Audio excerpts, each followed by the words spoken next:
वालेकुम सर। वालेकुम अस्सलाम। सर क्विज के मार्क्स। क्विज के मार्क्स हो जाएंगे अपलोड यार सर वो कल। रिव्यू क्यों नहीं दे पा रहे?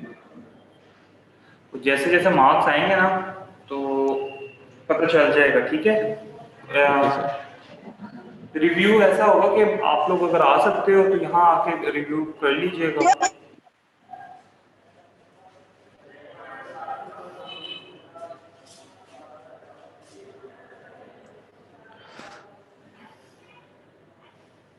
अच्छा सर, वो स्पाइनल नर्व्स और पेरिफेरल नर्व्स में कोई डिफरेंस है? किसके अंदर? स्पाइनल और पेरिफेरल। स्पाइनल और पेरिफेरल नर्व्स के अंदर यस सर। नहीं, कोई डिफरेंस नहीं है। स्पाइनल नर्व यूजुअली हम लोग उस पार्ट को कहते हैं जो एक्चुअली जहाँ से जब नर्व रूट स्टार्ट होती है ना, ठीक है, तो उसको स्पाइनल नर्व बोल देते हैं। उसके बाद उसमें पेरिफेरल नर्व भी बना है, ठीक है। ठीक है सर। एक कहते हैं, कोई डिफरेंस नहीं है। Thank you sir.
Okay जी, today is our lecture number 9 of sports physical therapy.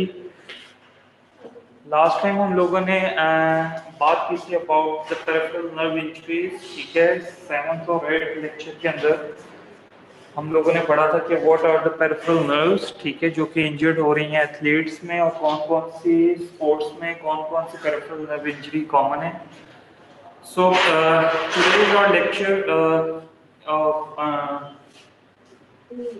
regarding periodization. Periodization is a concept in order to improve the athlete's performance regarding their specific sports, ठीक है। Means के हम जो भी training करवाएं किसी भी एथलीट को वो पीरियडाइज्ड होनी चाहिए।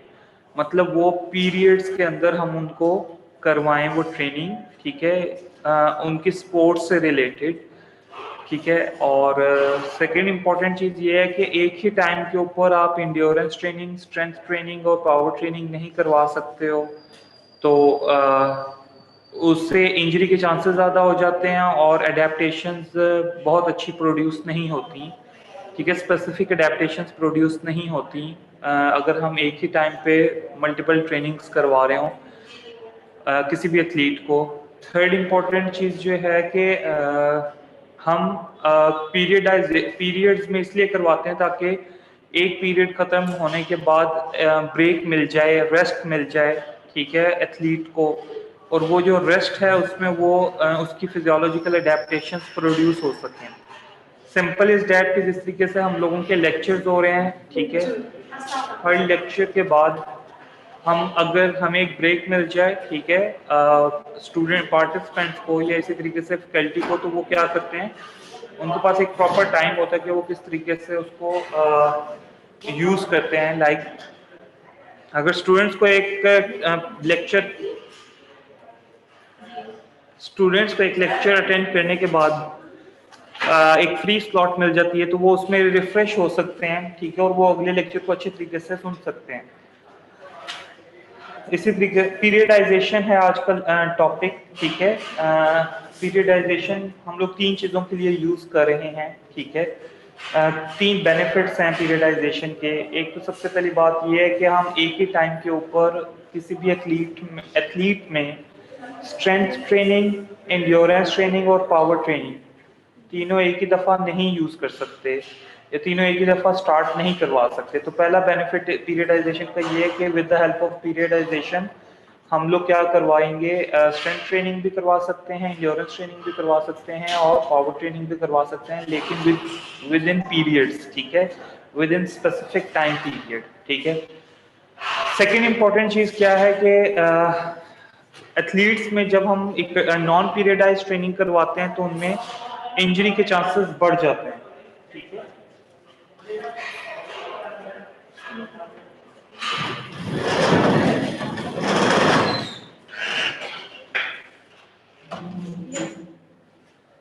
नॉन पीरियडाइजेशन में chances of injury, risk of injury बढ़ जाता है, ठीक है। और periodize training as compare to non periodize training, periodize training में हमारे पास एक प्रॉपर टाइम मिल जाता है एडिक्वेट रेस्ट करने के लिए। लाइक हमने कोई भी ट्रेनिंग परफॉर्म करवाई है 1 to 2 वीक्स, उसके बाद हम 1 वीक का अगर रेस्ट दे रहे हैं तो वो जो 2 वीक्स की ट्रेनिंग होगी उसके बाद हमारे पास एक रेस्ट का टाइम पीरियड आएगा जिसमें रिस्क ऑफ इंजरी के चांसेस कम हो जाएंगे और हमारी फिजियोलॉजिकल अडेप्टेशंस प्रोड्यूस हो सकेंगी रिगार्डिंग दैट स्पेसिफिक स्पोर्ट्स, ठीक है। So that's why periodisation is important. Simply क्या है कि हम किसी भी ट्रेनिंग को पीरियड्स में डिवाइड कर दें, दैट इज कॉल्ड पीरियडाइजेशन, ठीक है। तो अगर पीरियडाइजेशन को हम डिफाइन करें तो पीरियडाइजेशन क्या है कि इट इज अ प्लान्ड, ठीक है,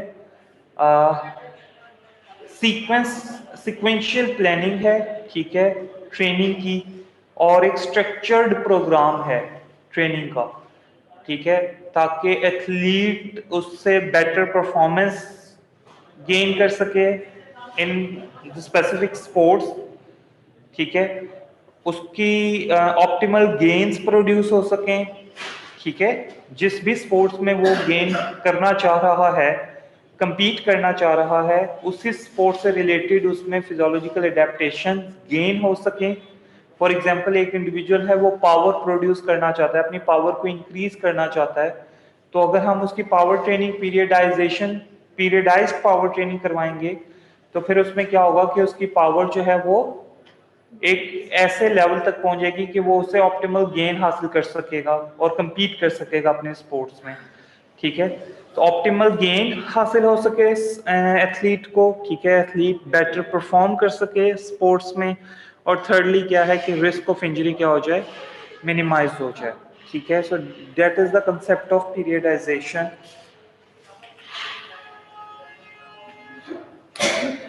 Researchers have shown that के नॉन पीरियडाइज ट्रेनिंग और पीरियडाइज ट्रेनिंग को अगर कंपेयर किया जाए तो पीरियडाइज ट्रेनिंग में रिस्क ऑफ इंजरी के चांसेस कम हो जाते हैं, जबकि नॉन पीरियडाइज ट्रेनिंग में रिस्क ऑफ इंजरी के चांसेस ज़्यादा हो जाते हैं, ठीक है। सेकेंडली नॉन पीरियडाइज ट्रेनिंग में आपके पास इतनी अच्छी फिजियोलॉजिकल अडेप्टेशंस प्रोड्यूस नहीं हो पाती जितनी अच्छी फिजियोलॉजिकल अडेप्टेशंस आप पीरियडाइज ट्रेनिंग में हासिल कर सकते हो, ठीक है। आप डिफरेंट एट्रीब्यूट्स है ना, मतलब पावर ट्रेनिंग एक एट्रीब्यूट है एक्सरसाइज का, एक स्ट्रेंथ ट्रेनिंग एट्रीब्यूट है और the third one is endurance training.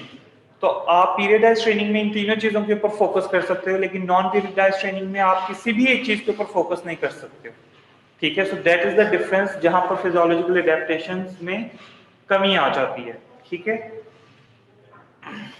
Now how we can done periodization, हम पीरियडाइजेशन कर कैसे सकते हैं, ठीक है। वो कहते हैं इसमें हमारे पास तीन चीजें हैं जिनमें हम पीरियडाइजेशन को इस्तेमाल कर सकते हैं, यूज कर सकते हैं, ठीक है। सबसे पहले तो है वो कहते हैं वॉल्यूम, ठीक है, वॉल्यूम, इंटेंसिटी, फ्रीक्वेंसी, ड्यूरेशन, ठीक है। आप इस वॉल्यूम को वेरी कर सकते हो, पीरियडाइज्ड कर सकते हो इजीली, ठीक है, कर सकते हो ना वॉल्यूम को पीरियडाइज्ड। लेट्स से कि अगर पहले आपकी इंटेंसिटी 50% है 1 रेपिटेशन मैक्सिमम के। फिर आप नेक्स्ट वीक में उसी इंटेंसिटी को क्या कर दो 75% कर दो, और उससे नेक्स्ट वीक में आप 100% कर दो, या 25% से शुरू करो, 50%, 75% एंड 100%। मतलब ये क्या है, पीरियडाइजेशन है। 1 वीक में आपने करनी ही 25% की ट्रेनिंग है इंटेंसिटी के साथ, फिर नेक्स्ट वीक में आपने करनी ही 50% इंटेंसिटी के साथ ट्रेनिंग है, ठीक है।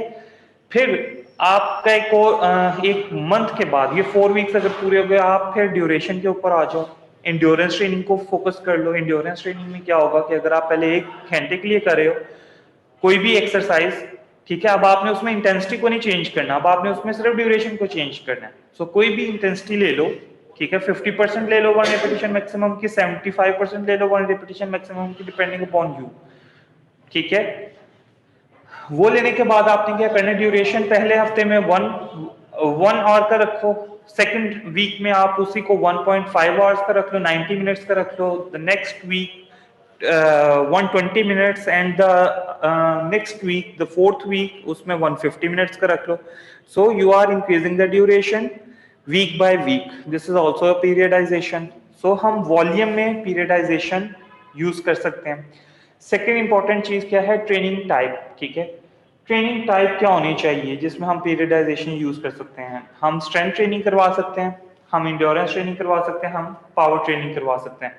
1 वीक की स्ट्रेंथ ट्रेनिंग हो जाए, 1 वीक की पावर ट्रेनिंग हो जाए, 1 वीक की इंड्योरेंस ट्रेनिंग हो जाए, अगर किसी एथलीट में ये तीनों चीजें रिक्वायर्ड हैं तो, ठीक है।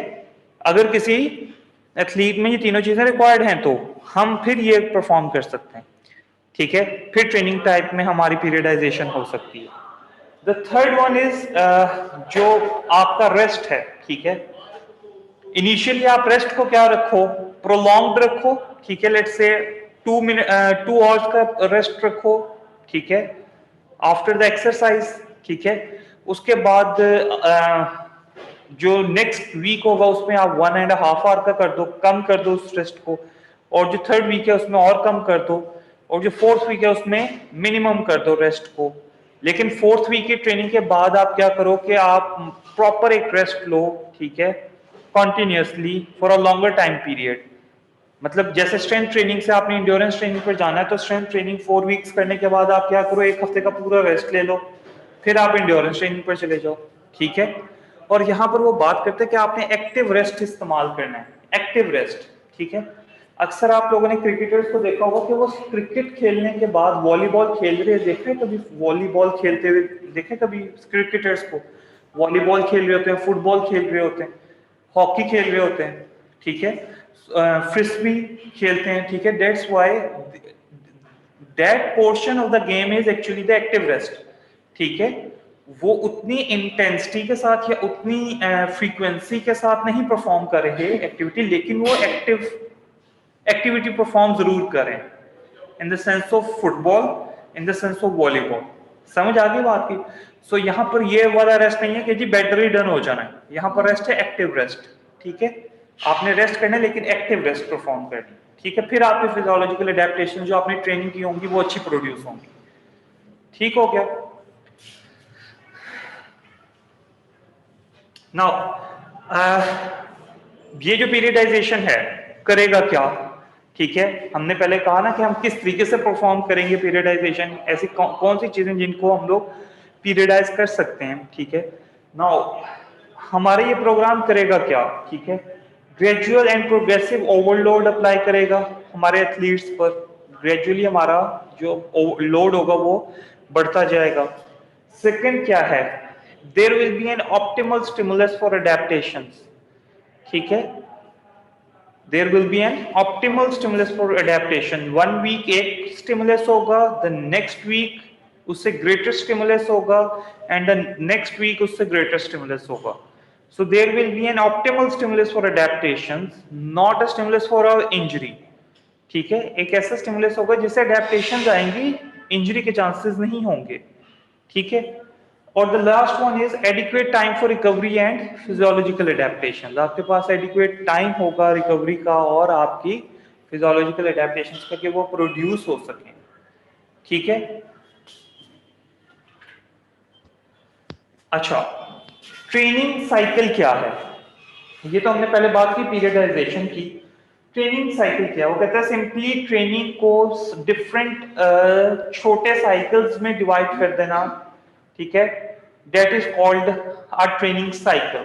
ठीक है, हम लोग किसी भी एक ट्रेनिंग को 1 मंथ की ट्रेनिंग है या 6 मंथ की ट्रेनिंग है या 1 ईयर की ट्रेनिंग है, अगर हम उसको डिवाइड कर दें डिफरेंट साइकिल्स के अंदर तो हम उसको ट्रेनिंग साइकिल बोलते हैं। ठीक है, तो 3 किस्म के ट्रेनिंग साइकिल्स हो सकते हैं। One is micro cycle, the second one is meso cycle and the third one is macro cycle. One is micro, second meso and third one is macro cycle. ठीक है, माइक्रो साइकिल जो है वो आपके days और weeks के ऊपर मुश्तमिल होता है। माइक्रो साइकिल किसके ऊपर? डेज और वीक्स पर। जो आपका मीजो साइकिल है वो वीक्स और मंथ्स के ऊपर। ठीक है, और जो आपका मैक्रो साइकिल है वो आपके मंथ्स और ईयर्स के ऊपर हम उसको डिवाइड करते हैं। ठीक है, तो इस डिवीजन का क्या फायदा होगा कि आपकी एडेप्टेशन अच्छी प्रोड्यूस हो सकेंगी, आपका एथलीट कंपीट कर सकेगा विद बेटर परफॉर्मेंस। ठीक है, आपके पास एडिक्वेट टाइम होगा रेस्ट के लिए। ठीक है, एडिक्वेट रिकवरी के लिए आपके पास टाइम होगा। ठीक है, अच्छा, वो कहते हैं ये जो ट्रेनिंग साइकिल्स हैं इससे बेनिफिट क्या मिलता है, एथलीट को क्या बेनिफिट मिलता है? तो सबसे पहले वो कहते हैं कि एथलीट में ये कैपेबिलिटी प्रोड्यूस हो जाती है कि वो डिफरेंट एट्रीब्यूट्स, ट्रेनिंग के डिफरेंट एट्रीब्यूट्स को डिफरेंट टाइम पीरियड में फोकस कर सकता है। फॉर एग्जाम्पल, स्ट्रेंथ को भी उसने फोकस करना है, उसने इंड्योरेंस को भी, उसने पावर को भी। अब उसको ये मसला नहीं होगा कि यार मैं स्ट्रेंथ के ऊपर फोकस कर रहा हूं तो पता नहीं मेरे पास टाइम बचेगा या नहीं बचेगा कि मैं इंड्योरेंस या पावर के ऊपर वर्क कैसे करूंगा, मेरे पास टाइम क्या बचेगा। तो जब हमने उसका डिवाइड ही कर दिया, 3 मंथ्स के 3 हमने सेशंस रख दिए हैं, तो उसमें क्या होगा कि पहले सेशन में वो स्ट्रेंथ पर काम कर ले, सेकंड के ऊपर वो पावर पर काम कर ले और लास्ट के ऊपर वो एंड्योरेंस पर काम कर ले। ठीक है, so he or she will be able to focus on different attributes of training at different time periods. ठीक है, not on a single time period. ठीक है, different attributes at different time periods. ठीक है, सेकेंड इंपॉर्टेंट चीज क्या है कि help with the prevention of over training. जाहिर सी बात है जब उसको ये इशू होगा कि जी यार मैंने स्ट्रेंथ ट्रेनिंग पर भी काम करना है, इंड्योरेंस पर भी काम करना है, तो वो ऑब्वियसली ही और she will strive for that. ठीक है, वो अपने से ज्यादा कोशिश करेगा, अपने स्टेमिना से ज्यादा कोशिश करेगा। ठीक है, तो ओवर ट्रेनिंग के चांसेस ज्यादा हो जाएंगे।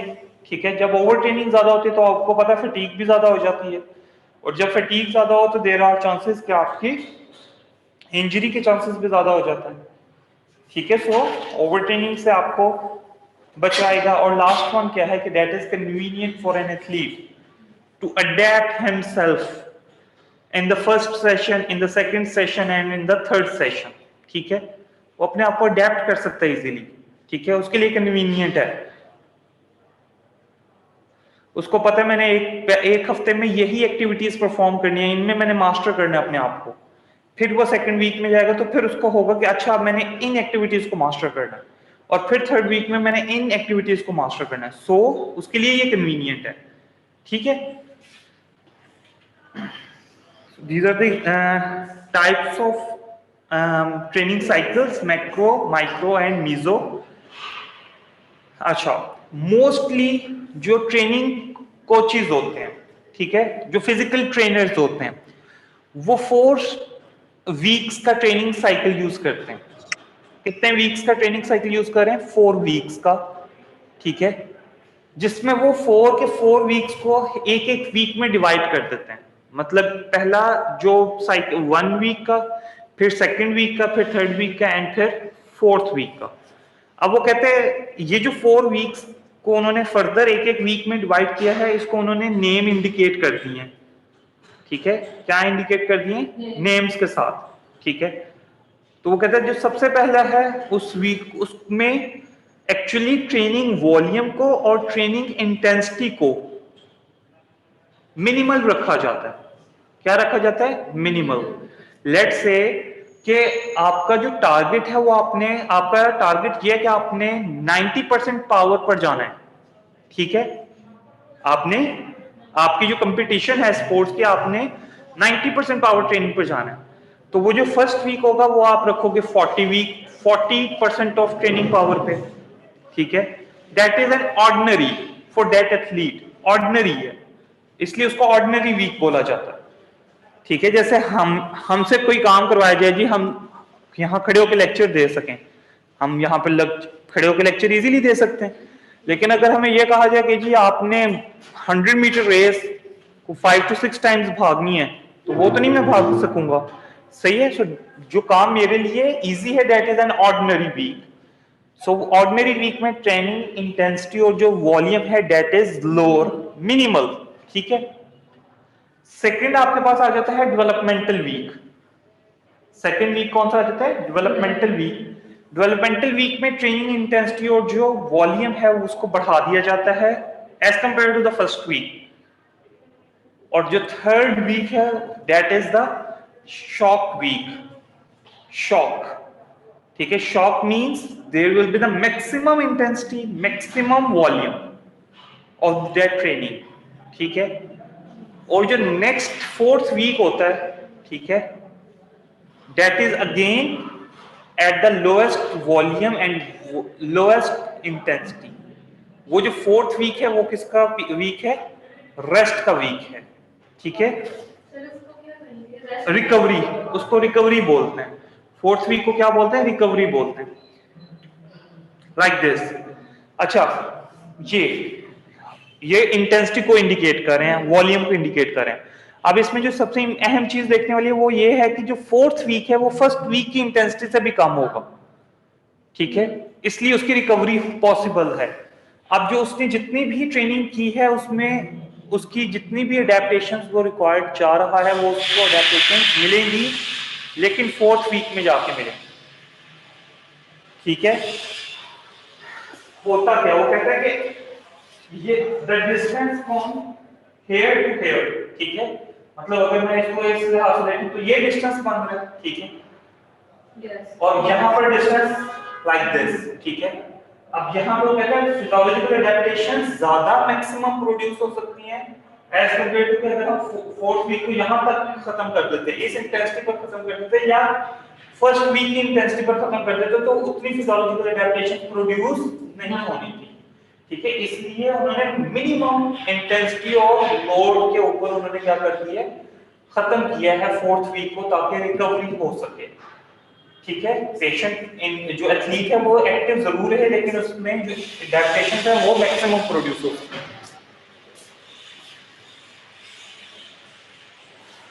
अच्छा, वो कहता है कि अब जो अर्ली वीक्स होते हैं किसी भी ट्रेनिंग साइकिल में, उसमें आपने एथलीट को एम्फसाइज करना है, आपने कहना है कि एथलीट इस चीज के ऊपर फोकस करे। किन चीजों के ऊपर फोकस करे during the early stage? For example आपने उसके किसी मैकेनिकल फंक्शन को ठीक करना है, बायोमैकेनिक्स को ठीक करना है। लेट्स से आपने उसकी थ्रोइंग की बायोमैकेनिक्स को ठीक करना है। सो जो अर्ली स्टेजेस होती हैं या जो अर्ली वीक्स होते हैं ट्रेनिंग साइकिल में, आप उसमें उसकी बायोमैकेनिक्स को ठीक करो, ठीक है। आप उसकी थ्रोइंग की बायोमैकेनिक्स को ठीक कर सकते हो, आप उसमें बाउलिंग की बायोमैकेनिक्स को ठीक कर सकते हो, आप उसमें उसकी रनिंग की मैकेनिक्स को ठीक करने की कोशिश कर सकते हो। या अगर आपने कोई न्यू टेक्निक सिखानी है तो आप उसको न्यू टेक्निक सिखा सकते हो कि ये आपने किस तरीके से अपनी रनिंग को बेहतर करना है, ठीक है। आपने वेदर टोज के ऊपर भागने की कोशिश करनी है, शॉर्टर स्टेप्स लेने की कोशिश करनी है, या लॉन्गर स्टेप्स लेने की कोशिश करनी है, आप उसमें न्यू टेक्निक इंट्रोड्यूस करवा सकते हो ड्यूरिंग द अर्ली वीक्स, ठीक है। अब वो कहते हैं इसका फायदा क्या है कि ट्रेनिंग साइकिल में जब अर्ली वीक्स होते हैं तो तब आपका एथलीट फ्रेश होता है, एक्टिव होता है, ठीक है। उसमें ये कैपेबिलिटी होती है कि वो कोई भी न्यू टेक्निक होगी उसको वो इजीली अडेप्ट कर लेगा, ठीक है, उसको सीखने की कोशिश करेगा, मास्टर करने की कोशिश करेगा। लेकिन अगर यही टेक्निक आप आखिरी स्टेजेस में सिखाओगे तो वो उसको मास्टर नहीं कर पाएगा। सीख तो वो लेगा, वो परफॉर्म करने की कोशिश भी करेगा, लेकिन वो उसको मास्टर नहीं कर पाएगा। उसमें जो उसके मसल्स यूज होने हैं उनमें उतनी इंड्योरेंस या ट्रेनिंग नहीं हुई होगी अगर आप उसको लेटर स्टेजेस में यूज करवाओगे। तो न्यू टेक्निक लेटर स्टेजेस में अगर आप इंट्रोड्यूस करवाओगे, so you have to introduce a new technique in the early stages of the training cycle. ठीक है,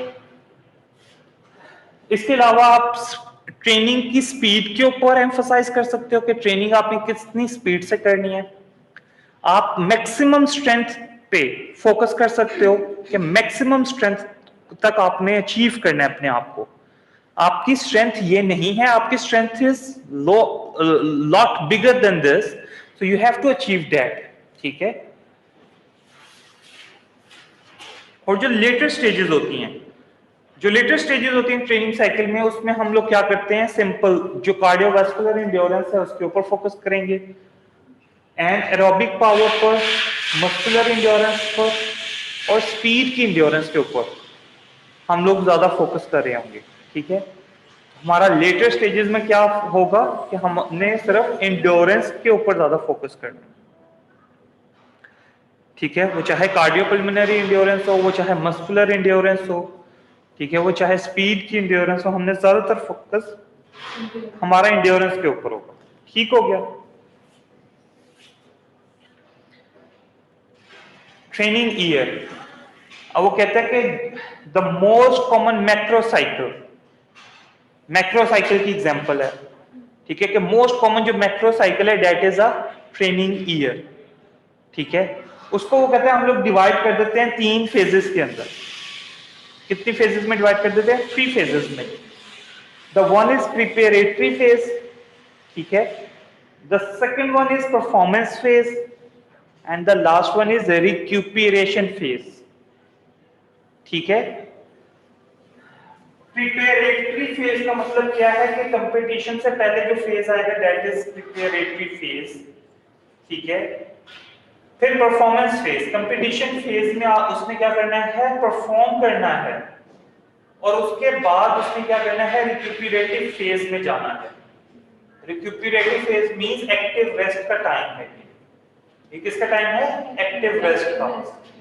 ठीक है, वो अपनी स्पोर्ट्स रिलेटेड एक्टिविटीज परफॉर्म नहीं करेगा, बल्कि वो टेबल टेनिस खेल सकता है, लेट्स क्रिकेटर की अगर बात करें, वो टेबल टेनिस खेल सकता है, वो लॉन टेनिस खेल सकता है, वो बैडमिंटन खेल सकता है, वो सॉकर खेल सकता है, फुटबॉल खेल सकता है, रग्बी खेल सकता है, लेकिन वो क्रिकेट नहीं खेलेगा, एक्टिव रेस्ट परफॉर्म करेगा।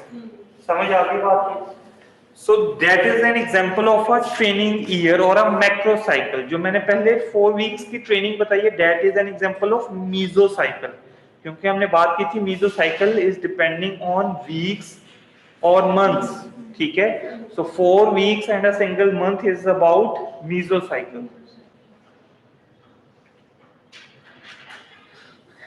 अच्छा, अब वो कहता है कि ये जो प्रिपेरेटरी फेज था इसको हम लोग फर्दर आगे डिवाइड कर सकते हैं। ठीक है, वो कहते हैं एक तो जनरल प्रिपेरेटरी पीरियड है। ठीक है, प्रिपेरेटरी फेज को हमने क्या कर दिया, फर्दर डिवाइड किया है कि जनरल प्रिपेरेटरी फेज में, स्पेसिफिक प्रिपेरेटरी फेज में और प्री कंपटीशन पीरियड के अंदर।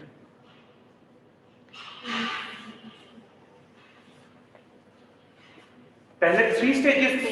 ठीक है, तो अब हमने जो पहली स्टेज थी उसको 3 में डिवाइड कर दिया, 4th एंड 5th। मतलब general preparatory phase, specific preparatory phase, pre competition, फिर कंपटीशन फेज आ जाएगा लास्ट। जो अगर पिछली बात करें तो कंपटीशन फेज आ जाएगा और फिर रिक्यूपरेटरी फेज आ जाएगा।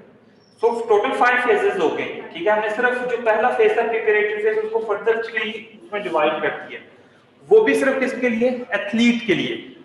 ठीक है, एथलीट के बेनिफिशियल इफेक्ट के लिए, कन्वीनियंस के लिए, लाइक दिस। ठीक है, ये 5 फेजेस हो जाएंगी।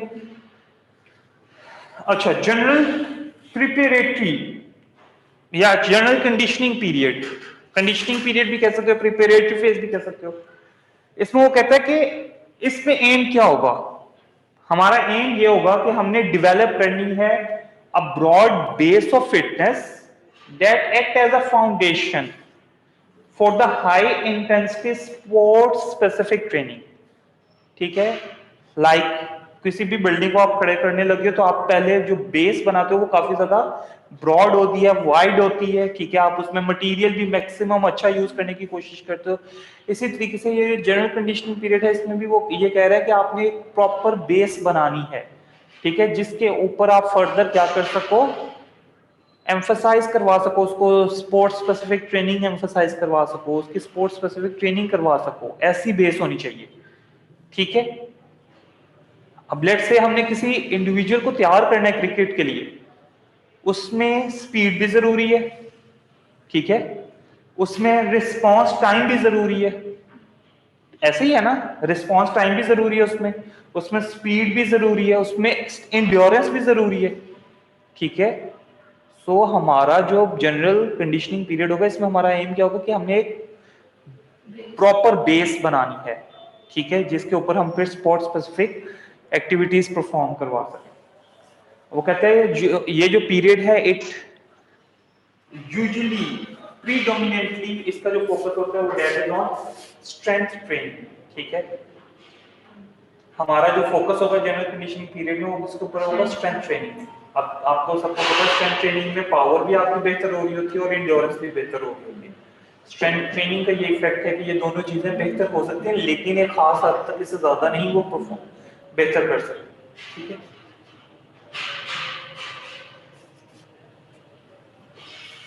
एग्जाम हो रही है ना,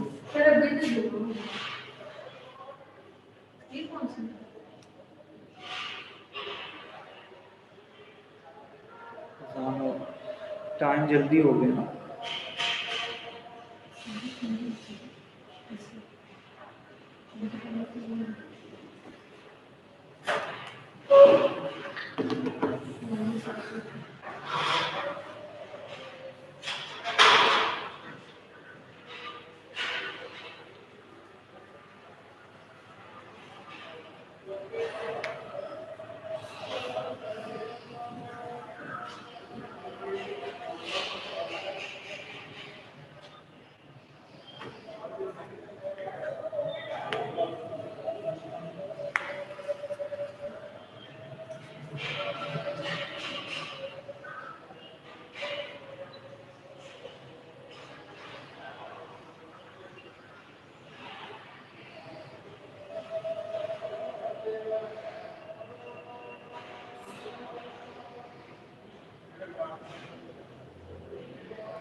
अच्छा जी, जो जनरल कंडीशनिंग पीरियड है इसमें हमारा ज़्यादातर जो फोकस है that is on the strength training, लेकिन इसके अलावा वो कहता है कि हम लोग किसके ऊपर फोकस कर सकते हैं, कार्डियोवास्कुलर इंड्योरेंस के ऊपर, फिटनेस के ऊपर, फ्लेक्सिबिलिटी के ऊपर, और न्यू टेक्निक अगर आपने सिखानी है उसके ऊपर भी आप फोकस कर सकते हो जनरल कंडीशनिंग में।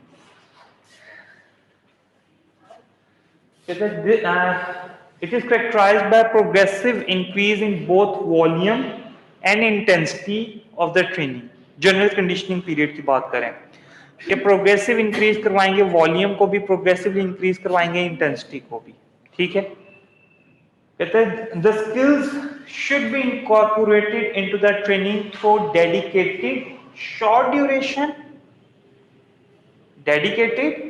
Duration high quality practices. अगर वो कहते हैं जनरल कंडीशनिंग पीरियड में आपने न्यू स्किल्स इंट्रोड्यूस करवानी है तो उनकी क्वालिटी हाईएस्ट क्वालिटी होनी चाहिए, शॉर्टर ड्यूरेशन होना चाहिए और डेडिकेटेड होनी चाहिए।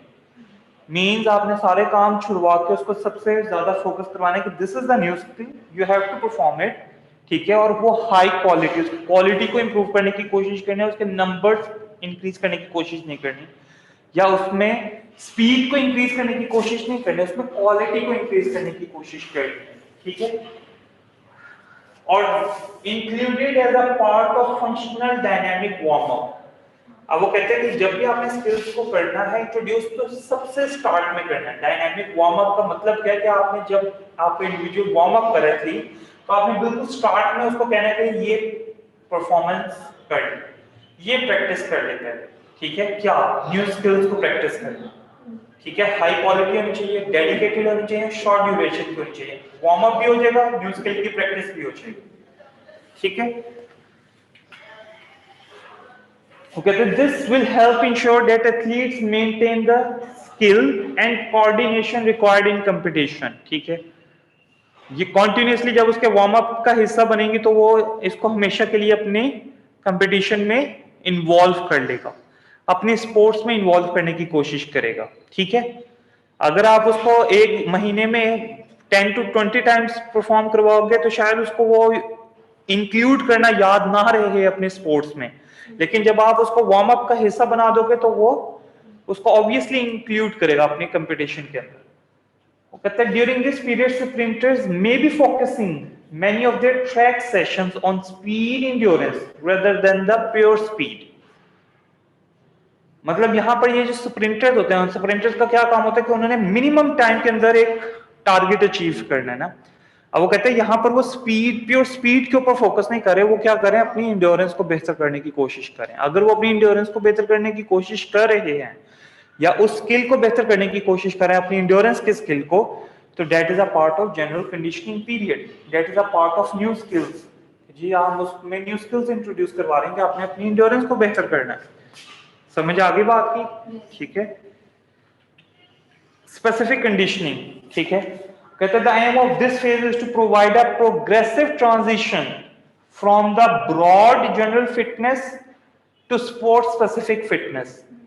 ब्रॉड जनरल फिटनेस है, आपने उसको किसकी तरफ ले जाना है, स्पेसिफिक स्पोर्ट्स स्पेसिफिक फिटनेस की तरफ ले जाना है, that is a specific conditioning period. और ये जो स्पोर्ट्स स्पेसिफिक कंडीशनिंग है दैट इज हाईली स्किल्ड, ठीक है। ऑब्वियसली उसने जिस कंपटीशन में इन्वॉल्व होना है वो उसकी स्किल्स बेहतर होनी चाहिए, हाई स्किल्स होनी चाहिए। It can last from few weeks through 2 or 3 months, ठीक है। वीक से लेके मंथ्स तक या आप लेके चल सकते हो स्पेसिफिक कंडीशनिंग पीरियड को। It consist of progressive increase in intensity and decrease in volume of training with a greater emphasis of sports specific activities and skills। अब उसमें इसमें क्या है, उसने क्या कहा है कि इंटेंसिटी को आपने क्या करना है, कम करना है, वॉल्यूम को ज्यादा करना है, ठीक है।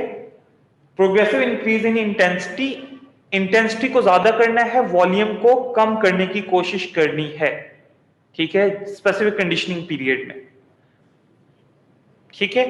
और स्पोर्ट्स स्पेसिफिक जितनी भी एक्टिविटीज हैं उनमें इंटेंसिटी को ज्यादा करना है, वॉल्यूम को कम करना है, ठीक है। Strength training focuses on basic strength, ठीक है। अब वो कहता है ये जो स्पेसिफिक कंडीशनिंग है इसमें यही जो हमने पहले बात की, जनरल कंडीशनिंग में भी हम स्ट्रेंथ ट्रेनिंग यूज कर रहे थे, इसमें भी स्ट्रेंथ ट्रेनिंग ही यूज कर रहे हैं, लेकिन it is focuses on the basic strength, ठीक है। Not on the endurance, not on the power, on the basic strength, कि मैंने स्ट्रेंथ को बेहतर करना। सो उसके लिए वो कहता है 4 to 6 रेपिटेशंस हैं, 3 to 5 सेट्स हैं और 3 to 5 डेज ईच वीक आपने परफॉर्म करना है। अगर आप यही जनरल कंडीशनिंग की स्ट्रेंथ ट्रेनिंग को देखोगे तो उसमें रेपिटेशन ज्यादा हैं, इसमें रेपिटेशंस बिल्कुल कम है। So the main purpose is to focus on that particular aspect, ठीक है। That's why it is known as specific conditioning period. अच्छा, now the pre competition period. Athletes need to maintain their hard-earned fitness, optimize performance, remain injury-free, and peak for key competitions, ठीक है। Athlete ने क्या करना है pre competition period में कि उसने अपने आप को एक्टिव भी रखना है, उसने अपने आप को इंजरी फ्री भी रखना है, ठीक है। उसने अपने आप को कंपटीशन की पीक पर लेकर जाना है, ठीक है। तो ये उसने प्री कंपटीशन पीरियड में परफॉर्म करना है। अब देखो यहां पर सबसे ज्यादा चांसेस हैं कि इंडिविजुअल क्या हो जाए, इंजर्ड हो जाए। क्यों? क्योंकि उसने अपनी कंपटीशन की पीक पर जाना है, लेकिन उसको यहां पर जरूरत है कि उसने इंजरी फ्री रखना है अपने आप को। This phase usually focus on lower volume, strength and power based activities. ठीक है, हम जो स्ट्रेंथ ट्रेनिंग करवा रहे थे उसके वॉल्यूम को बिल्कुल कम कर देना है और पावर ट्रेनिंग के ऊपर हमने ज्यादा फोकस करना है। पहले दोनों में हम स्ट्रेंथ ट्रेनिंग पर फोकस कर रहे थे, पहले में वॉल्यूम ज्यादा था जनरल में, स्पेसिफिक में क्या हुआ, इंटेंसिटी ज्यादा थी लेकिन वॉल्यूम कम हो गया। और यहां पर क्या है कि आपने बिल्कुल कम कर देना वॉल्यूम को भी, इंटेंसिटी को भी, और पावर बेस्ड ट्रेनिंग एक्टिविटीज की तरफ लेकर जाना। ठीक है,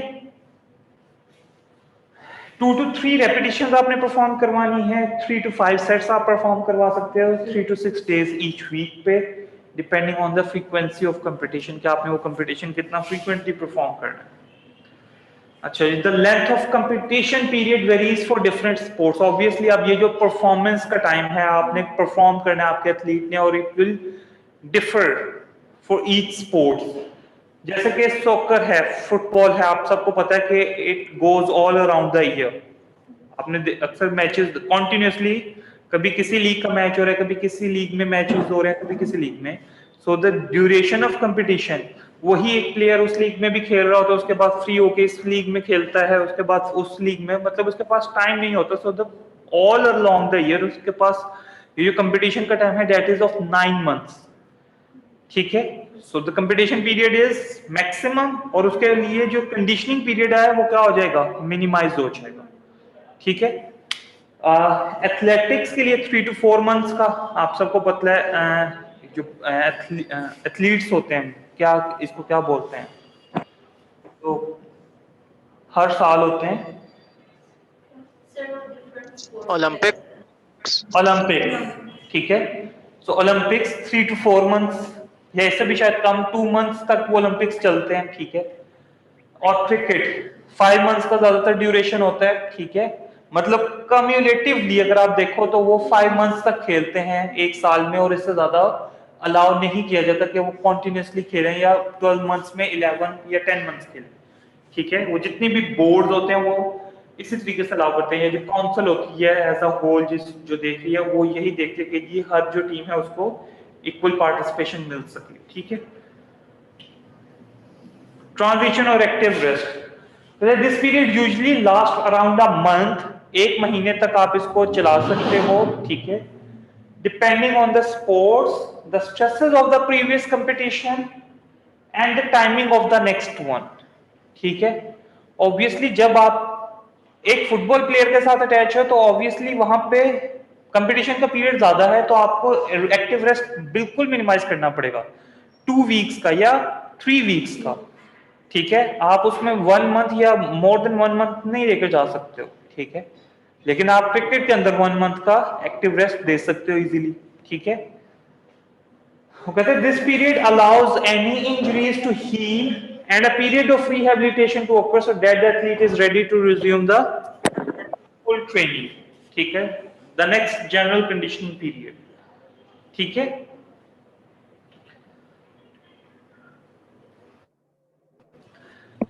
time for relaxation and enjoyment, that active rest. ठीक है, rest should be taken from the hard training and competition, but athletes must also remain active and partake in activities unrelated to their sports। जैसे मैंने पहले बात की कि cricketers हैं तो वो क्रिकेट नहीं खेलेंगे, वो फुटबॉल खेल लें, वो वॉलीबॉल खेल लें, वो लॉन टेनिस खेल लें, वो टेबल टेनिस खेल लें, बैडमिंटन खेल लें। So not there specific sports specific activity, but other sports related activities they can perform. अच्छा, अब वो कहते हैं ये एक्टिव रेस्ट में होता क्या है, आपकी वेट मैनेजमेंट ठीक रहती है क्योंकि that is a period of enjoyment and relaxation. Obviously वहां पर डाइट भी इंक्रीज हो सकती है उस टाइम में। ठीक है, आपने एक्टिविटी कोई भी नहीं परफॉर्म करनी होती ज्यादातर अपने स्पोर्ट्स रिलेटेड, तो आपके पास टाइम अच्छा होता है, ड्यूरेशन अच्छा होता है, उसमें डाइट आप ज्यादा अच्छी ले सकते हो, तो देयर इज अ चांस कि वेट इंक्रीज हो जाए। लेकिन ये जो एक्टिव रेस्ट का टाइम पीरियड आता है ये आपकी वेट को मैनेज करता है। Enable the athlete to maintain a degree of general fitness going into the general preparatory phase। ठीक है, जनरल कंडीशनिंग पीरियड से पहले वो अपना थोड़ा सा फिटनेस लेवल बेहतर रखता है इस एक्टिव रेस्ट की वजह से, ताकि वो जनरल कंडीशनिंग पीरियड में उसको ज़्यादा मुश्किलात पेश ना आए।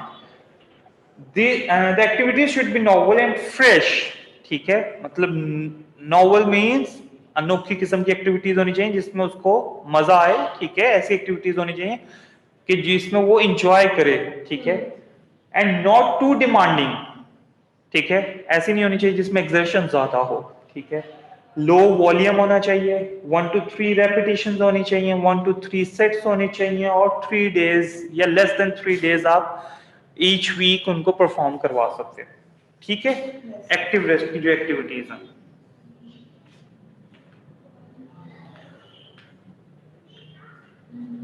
ये बॉम्पा क्लासिफिकेशन है, ये मैं आप लोगों को नेक्स्ट टाइम पढ़ा दूंगा, ठीक है, सही है।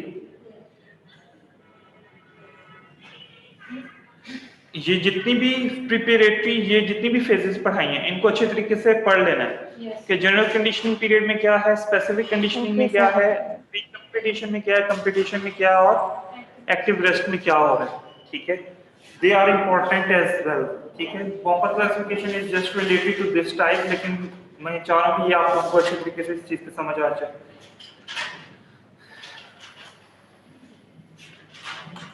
इससे रिलेटेड किसी ने कोई क्वेश्चन पूछना है तो पूछ ले। सर वो आपने मैक्रो साइकिल की क्या एग्जांपल दी थी वो मुझसे मिस हो गई है। जैसे मीजो की आपने बताई थी 4 वीक का साइकिल होता है, स्ट्रेंथ एंड्योरेंस। मैक्रो की एग्जांपल दोबारा दे देना। मैक्रो साइकिल एक ट्रेनिंग ईयर को हम मैक्रो साइकिल बोलते हैं। ये जो जनरल कंडीशनिंग है, स्पेसिफिक कंडीशनिंग है, ये एक्चुअली ट्रेनिंग ईयर की आगे से फेजेस हैं, ठीक है। मतलब ये आगे से मैक्रो की हैं ये सारी जो फेजेस हमने पढ़ी हैं। यस, ठीक है। मैक्रो साइकिल की एक एग्जांपल है, that is a training year. Training year के आगे से ये फर्दर फेजेस है कि जो जनरल कंडीशनिंग पीरियड है, स्पेसिफिक कंडीशनिंग है, प्री कंपटीशन है, कंपटीशन है, एंड एक्टिव रेस्ट है, ठीक। और ठीक है। मीजो की वही है जो हमने 4 वीक का साइकिल वीडियो पढ़ा की पहले, वही स्ट्रेंथ 4 वीक्स ट्रेनिंग। के ऊपर, और जो हम यूजुअली ठीक है सर। हमारे यहाँ पर जो एथलीट्स यूज करते हैं that is of micro cycle, मतलब जो डेज और वीक्स के ऊपर होती है। मतलब जैसे कि हमने आज लेग की एक्सरसाइजेस करनी है तो हमने एक हफ्ते के बाद लेग्स की दोबारा एक्सरसाइज करनी है, that is a micro cycle, ठीक है। ठीक है सर। यहाँ मतलब जो जिम्स में यूजुअली यूज करते हैं। ठीक है सर, थैंक यू।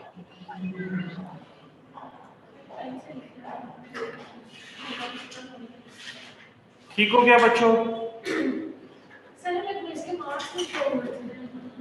मैंने खुद ही नहीं शो किए हुए थे। सर क्विज का रिजल्ट कब मिलेगा? आसान, शो कर दो। इतना आसान क्विज था क्या मतलब? सेकंड सर इतना मुश्किल था, पढ़ने वाला था।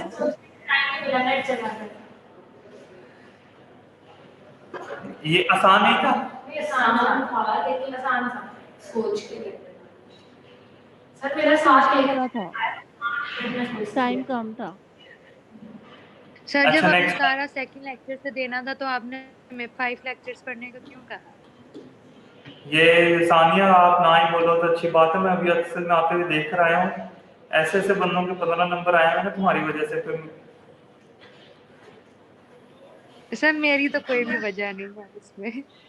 हैं? सर मेरी वजह से किसी के भी नहीं आ सकते, मेरे अपने पता नहीं है कि नहीं है। तुम्हारी वजह से आ सकती। मैं वैसे होना ऐसे चाहिए कि पहले आप सारों के नंबर ब्लॉक पे होने चाहिए, ठीक है, उसके बाद नो आप सर, हम लोग चीटिंग नहीं करते बिल्कुल भी, हम चीटिंग के बहुत अगेंस्ट हैं। इकट्ठे बैठ के और कर वैसे लेते भी हैं। हम एक दूसरे के नंबर ज्यादा नहीं लाना चाहते अपनी क्लास के बच्चों की वजह से। मैं सारों सारों की बात नहीं कर रहा, मैं कुछ पार्टिसिपेंट्स की बात कर रहा हूँ जो इकट्ठे बैठ के कर सकते। अगर वो फोन पर नहीं कर रहे तो कुछ इकट्ठे बैठ के कर लेंगे। सर आपने एंड पे वाइवा तो लेना ही है हमसे, तो फिर आपको पता चल जाएगा। ये मुनाहिल के भी 15 है पूरे। सर मेरे कितने हैं? बेटा मुझे ये इन दो के, क्योंकि ये पूरे पूरे मार्क्स जो होते हैं ना, ये ज्यादा शुबा क्रिएट कर देते हैं।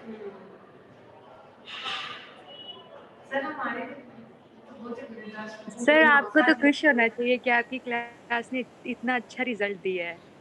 नहीं, मैं नहीं खुश होता।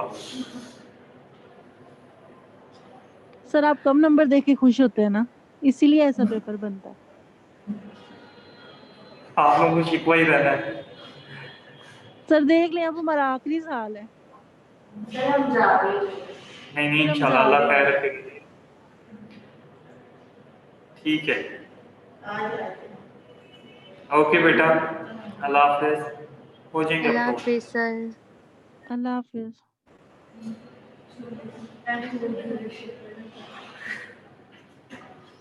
सर अटेंडेंस तो नहीं लगानी है।